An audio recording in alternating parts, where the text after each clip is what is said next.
Hello, friend. It's Thursday, which means it's time for the best day of the week for the last time. This is Steve's Dangits, presented by Advil. Welcome to the final sort of episode of Steve's Dangits here on the Sportsnet YouTube channel. We are cooking up something for you, the Dangies. That'll come after this, obviously, because you're watching this video, and the video that I'm talking about is not this video. This is the final regular Steve's Dangits presented by Advil. All really high stakes Dangits, by the way, because they all come from the Stanley Cup final, which ended, by the way. Did you see that it ended? The Vegas Golden Knights won. Is that news to you? For our first Dangit, how many teams have ever come back from a 3-0 series deficit in the Stanley Cup final? The answer is 1, and the last time it happened was in 1942. I can forgive you for forgetting NHL accomplishments that happened prior to D-Day. So if it's Game 3 and you're down 2-0 in the Stanley Cup final, you probably want to win Game 3. And if that game is tied and you're about to head into overtime and you don't want to lose in overtime, you probably don't want to have a penalty in overtime. And if you do take a penalty, you want to have really earned that penalty and not have it be some ticky-tack thing, because for the last 2 months, murder has been borderline legal in the National Hockey League. This was a penalty in the final 20 seconds of regulation in Game 3 of the Stanley Cup final. Tkachuk for Hagee and Ekblad the assist. And are we going to overtime? Here's Stevenson charging in. Penalty coming up. And once again, the Panthers will be shorthanded, and the Golden Knights, with 2 power play goals in the game, have another man advantage. And it's not going to be one Paul Maurice is going to like. You got an opportunity on some turnovers here to get the go-ahead goal. Crazy moments in front with bodies all around. No penalty on holding there. And another chance that came in and hit Hill, and then now. But watch this play. There's one where Chandler Stevenson just hops inside, and it's Forsling, I believe, is going to get the call. Whoa, boy. Oh, boy. Isn't this wonderful? Isn't this great what NHL officiating does? Now, I know what some of you are probably thinking, and I don't even think you're wrong. Steve, what's your problem? You're always railing against officials not calling penalties penalties. And maybe this is an unpopular opinion here. Look at Forsling's eyes. He knows what he's doing. He knows he's getting a piece of a guy who's got the puck. But for the majority of these playoffs, it has been perfectly fine to beat your opponent into half of a pulp, not a full pulp. It's like Tony Soprano. I only want one that says some pulp. Maybe the dang it is you can watch thousands of hockey games and never know what anything is. Maybe that's the dang it. We're lucky it wasn't a bigger dang it, because the Florida Panthers ended up killing this one off and winning the game. And maybe it's a good thing that they did, because can you imagine? Still, that penalty at that time, whew, that's a dang it. Do you want to see some things that were called penalties? Cool. Here's the end of Game 4. Back to Montour, and across, shots up by Hill, still loose, time running down, and Hill down. It was over, and the Golden Knights have held on, and the tempers spill over after regulation time here.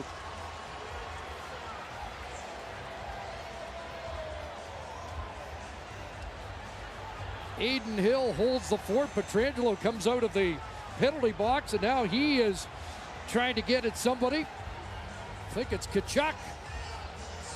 Oh, now you got to be worried. Don't do something that forces you to miss the next game. But what a wild scramble in front of the Vegas net with just so little time. And this one's not over yet.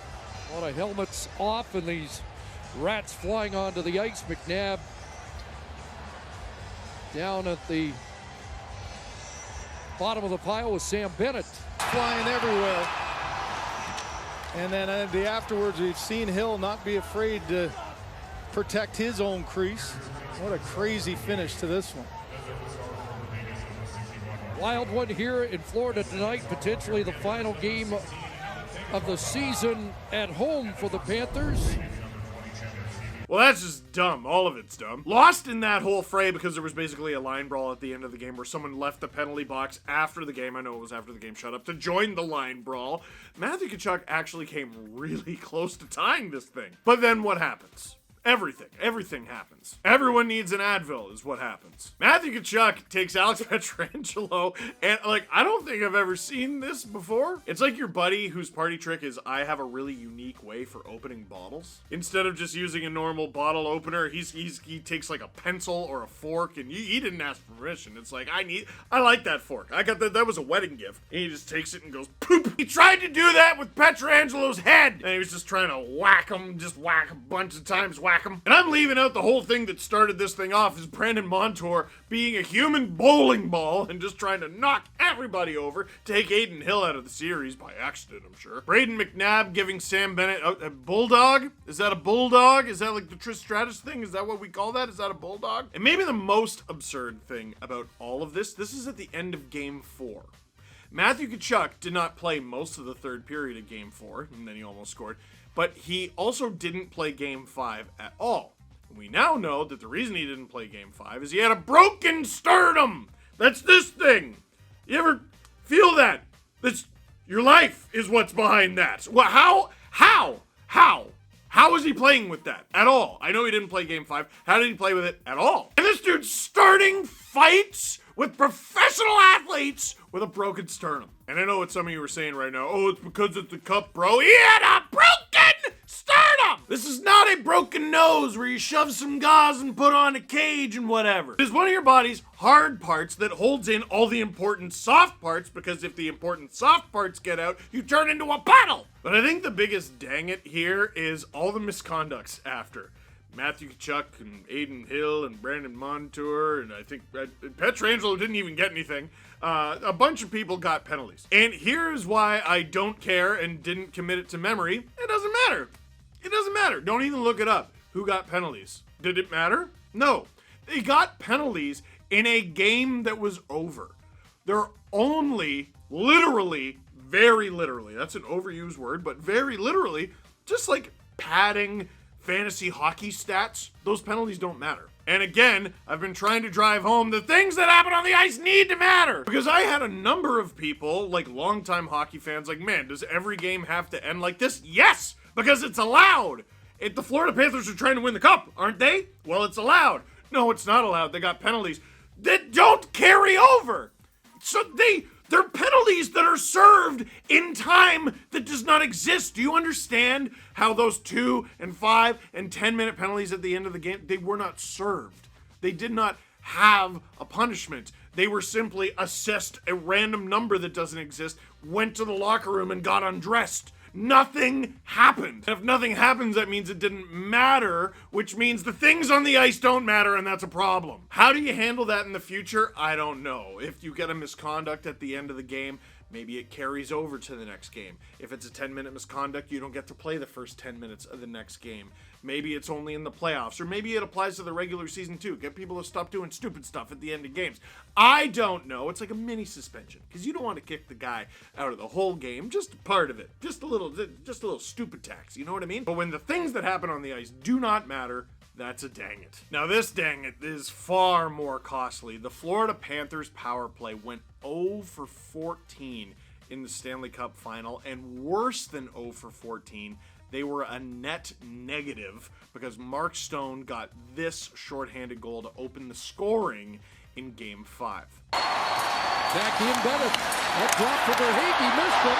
Stone's away. He's got Stevenson with him. Mark Stone in. Scores!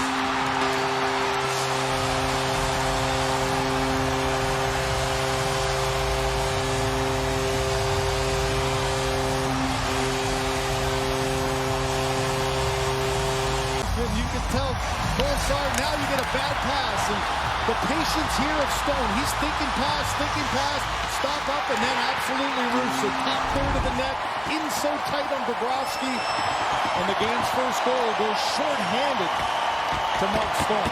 Okay, So the stat itself is a dang it, but like that's the worst defended 2-on-1 of all time, right? Like that's the worst one. Look where Montour ends up. Look where Stone ends up.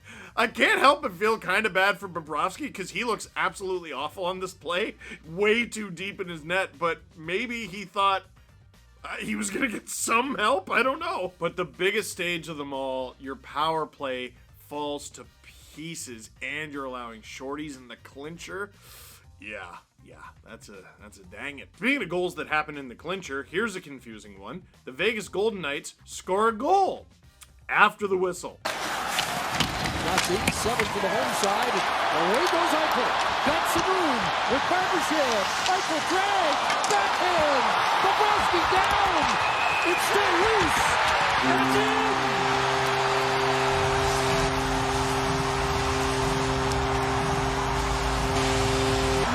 Man rush, a bouncing puck and some turnovers. How about the patience here by Eichel? It looked like it was down and covered. You heard that little bit, the whistle. But how about Haig? Did an excellent job there. Bobrovsky drops his stick. It actually saved the goal. And Haig on the rebound as it came out.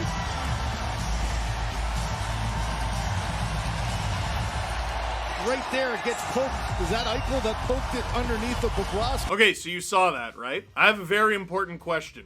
What came first, the chicken or the egg? Your answer to that question might influence your answer to should that be a goal or not. Because the puck was loose, but the whistle blew because the ref didn't see that the puck was loose. But if the puck was loose, that means that Nick Hague can score a goal with it. But he can't score a goal with it because the whistle blew. But just because the whistle blew doesn't mean that it should have blown, it shouldn't have blown, so it should be a goal? So people were really confused about what the rule actually is, but ignoring what the rule actually is, the call is exactly what should have happened. Yeah, okay, the whistle went, but it shouldn't have. Like, do we all agree that it shouldn't have? That puck was loose, man. And then he scored with it. The way it should have gone. You know Paul Maurice knew that was a goal because you've seen his reaction. You've seen him turn into, like, Grimace, the McDonald's mascot. That shade of purple screaming behind the bench. And in this one, it was just a minor...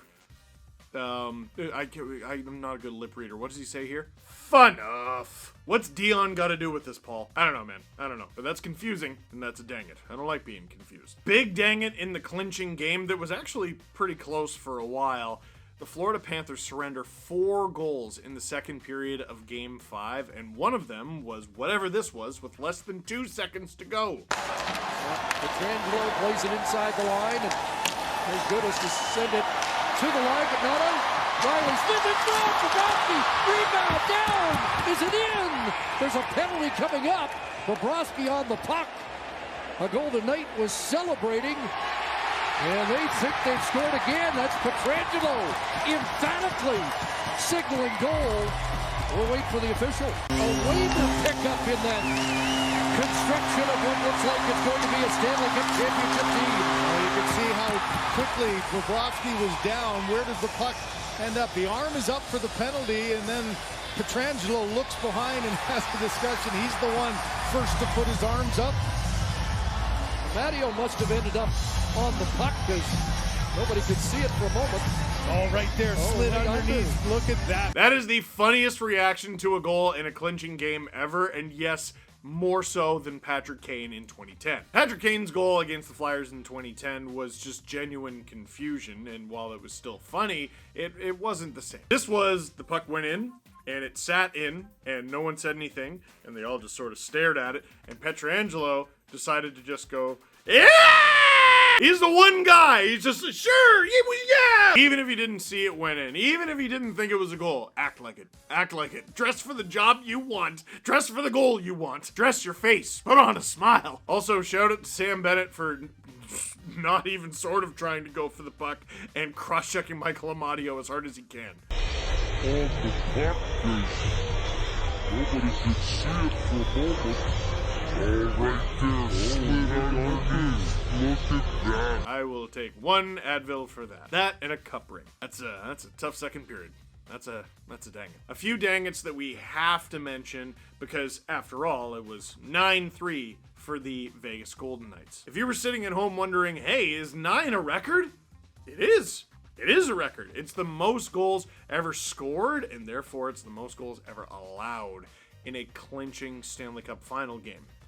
This league has been around for over 100 years, by the way. This league has been around so long, like, there wasn't even an instance where they scored 10 goals in the 1921 Stanley Cup final. Pennywise Flanagan had a hat trick for the Cornwall Flintstones. The accomplishment was commemorated on a plaque delivered by Queen Victoria herself. She was not, which actually makes that more impressive were it not made up. But giving up the most goals in a Stanley Cup clinching or losing game in NHL history, yeah, that's a dang it. Another dang it is I'm mad at NHL officials because they had an opportunity to do the funniest thing of all time. With less than 10 seconds to go, the Vegas Golden Knights start pouring onto the ice to celebrate their Stanley Cup win, but it's while there's still time left on the clock.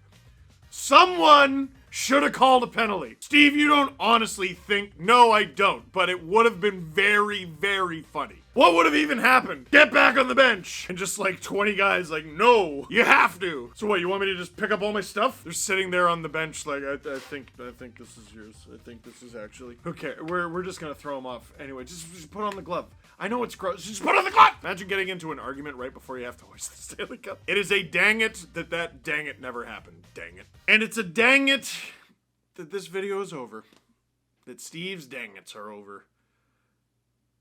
Oh, I didn't like saying that out loud. I'm sad now. There is one shining moment remaining. We're going to do the dangies. They're coming out very soon. We're going to look at some of the biggest dang-its from throughout the year, and we're going to hand out some awards because why not? Why not? Oh, I'm sad. But for now, that is it for this edition of Steve's Dang-Its presented by Advil. Thank you very much for watching today and always. Click like if you like this video. Click subscribe if you really liked it. Tell all your friends that you love them and stuff, man.